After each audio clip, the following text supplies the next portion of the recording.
جب خطہ عرب میں اسلام آیا تو ممکنہ طور پر ان عربوں نے بھی اسلام قبول کیا ہوگا۔ اپنی کتاب کے ابتدائیے میں انہوں نے خطہ برصغیر میں اسلام کے پھیلنے کے حوالے سے متعدد نظریات کا ذکر کیا ہے، جس میں ہجرت، تلوار، خوف، صوفیہ کے عمل اور تبلیغ، سماجی رتبے کے حصول اور پرامن روابط مثلاً تجارت اور باہمی شادیاں شامل ہیں۔ وہ لکھتے ہیں کہ جبری طور پر مذہب کی تبدیلی کے چند واقعات کا انکار تو نہیں کیا جا سکتا، تاہم کئی دیگر علاقوں مثلاً مالابر کے ساحلوں میں اسلام کی کامیابی کا تعلق جبر یا مسلمانوں کی عسکری اور سیاسی برتری سے نہیں تھا۔ اس کے علاوہ ان کے نزدیک نئے مذہب کے مضبوط اور مساوات پر مبنی پیغام کا اثر بالخصوص نچلی ذات کے افراد پر ضرور ہوا ہوگا۔ چنانچہ وہ اس علاقے میں پہلے سے عربوں کی موجودگی کا حوالہ دیتے ہوئے 712 عیسوی میں محمد بن قاسم کی آمد سے کہیں قبل برصغیر میں اسلام کی آمد کا عرصہ متعین کرتے ہیں۔ لہٰذا پاکستان کی درسی کتب میں عام طور پر پڑھائے جانے والے بیانیے کے برعکس اور بھی تاریخی بیانیے موجود ہیں۔ کتاب فتوح البلدان 9ویں صدی عیسوی میں عباسی دور حکومت میں تحریر کی گئی۔ اسے اسلامی فتوحات کی تاریخ کی اہم ترین اور مستند کتابوں میں شمار کیا جاتا ہے۔ اس کتاب میں مصنف محمد بن یحییٰ نے محمد بن قاسم کی ہلاکت کے بعد کے واقعات خصوصاً تفصیل سے بیان کیے ہیں، اور یہ بھی بتایا کہ کیسے بہت سے مفتوحہ علاقے مسلمانوں کے ہاتھوں سے نکلے، واپس فتح ہوئے، کسی نے واپس اپنا پچھلا مذہب اختیار کر لیا تو کسی نے مسلمانوں سے اپنا معاہدہ توڑ لیا۔ پھر سوال یہ پیدا ہوتا ہے کہ کیا محمد بن قاسم سے پہلے کوئی مسلمان مہم سندھ میں آئی تھی یا نہیں؟ احمد بن یحییٰ کے مطابق خلیفہ دوم حضرت عمر بن خطاب کے دور میں 15ویں ہجری میں انہوں نے عثمان بن ابو العاص کو بحرین اور عمان پر گورنر مقرر کیا تھا، تو عثمان نے ایک فوج تانا کی جانب بھیجی۔ اس کے علاوہ اسی کتاب کے مصنف نے لکھا ہے کہ عثمان کے بھائی الحکم نے اپنے بھائی المغیرہ کو خلیج دیبل کی جانب بھیجا، جہاں انہوں نے دشمن پر فتح پائی۔ فتوح البلدان کا اردو ترجمہ سید ابو الخیر مودودی نے کیا ہے، جس میں انہوں نے دیبل کو تو دریائے سندھ کے قریب واقع ایک بڑا تجارتی شہر قرار دیا ہے، مگر تانا کا تذکرہ نہیں کیا۔ یہ کون سا شہر ہے؟ اس کا تذکرہ ہمیں ابن بطوطہ کے سفر نامے میں ملتا ہے، جب انہوں نے یمن کی بندرگاہ عدن کے بارے میں بتایا کہ یہاں انڈیا کے کئی شہروں بشمول تانا سے بھی جہاز آتے ہیں۔ چنانچہ یہ شہر انڈین ریاست مہاراشٹرا کا شہر تھانا ہے، جو ممبئی کا پڑوسی شہر ہے، اور یہاں تک وسائی کھاڑی ایک ندی کے ذریعے پہنچا جا سکتا ہے، جو اس شہر کو ساحل سے کافی دور ہونے کے باوجود بحر عرب سے ملا دیتی ہے۔ موجودہ پاکستان کے دیگر خطوں میں محمد بن قاسم سے پہلے مسلمانوں کی آمد کے بارے میں ایک اور روایت فتوح البلدان سے ہی ملتی ہے،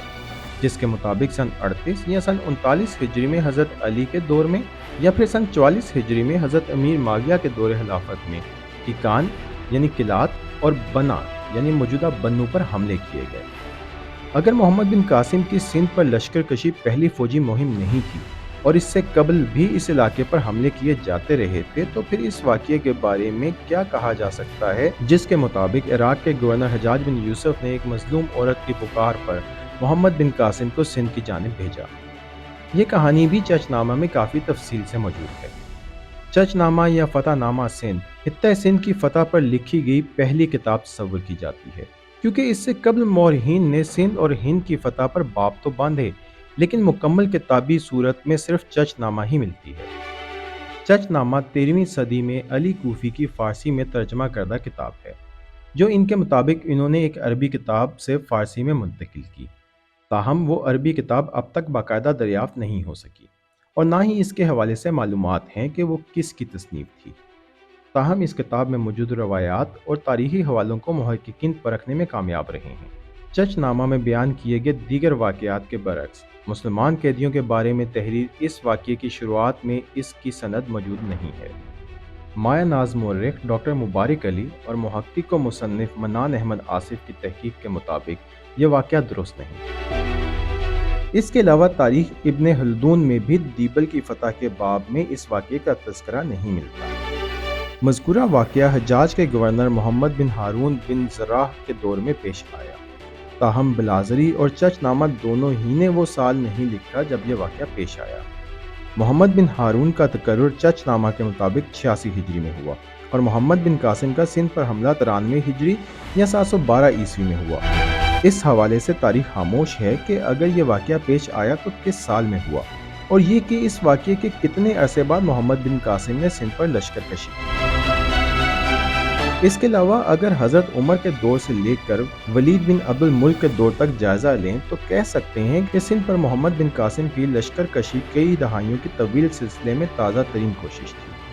جس میں انہیں کامیابی بھی حاصل ہوئی۔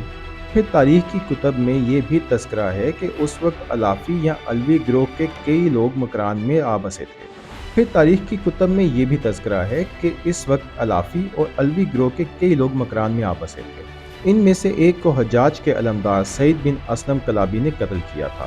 چنانچہ بدلے میں الافیوں نے بھی سعید بن اسلم کو قتل کر دیا، جس پر حجاج بن یوسف نے الافیوں کی سرکوبی کا فیصلہ کیا۔ جب خلافت اموی کی طرف سے مکران میں بسے ان الافیوں کے خلاف بار بار مہمات کی گئیں تو یہ لوگ سندھ کے راجہ داہر کے پاس چلے گئے۔ چنانچہ یہ بھی ایک وجہ تھی کہ خود حجاج بن یوسف کے دور میں مکران اور سندھ کی طرف بنو امیہ کے محالفین موجود تھے۔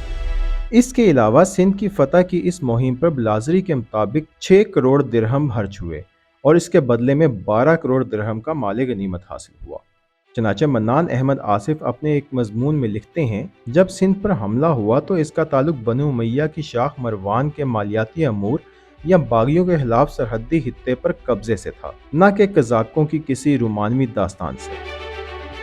محمد بن قاسم کی ہلاکت کے بارے میں مشہور افسانہ چچ نامہ میں کہا گیا ہے کہ محمد بن قاسم کی ہلاکت راجہ داہر کی 2 بیٹیوں کی سازش کی وجہ سے ہوئی، مگر اس حوالے سے ڈاکٹر نبی بخش خان بلوچ کا دعویٰ ہے کہ یہ کہانی من گھڑت اور افسانوی ہے۔ سندھ کے معروف محقق اور دانشور ڈاکٹر نبی بخش خان نے چچ نامہ کی صحت اور اس میں موجود تاریخی حوالوں کے بارے میں جرح کی ہے،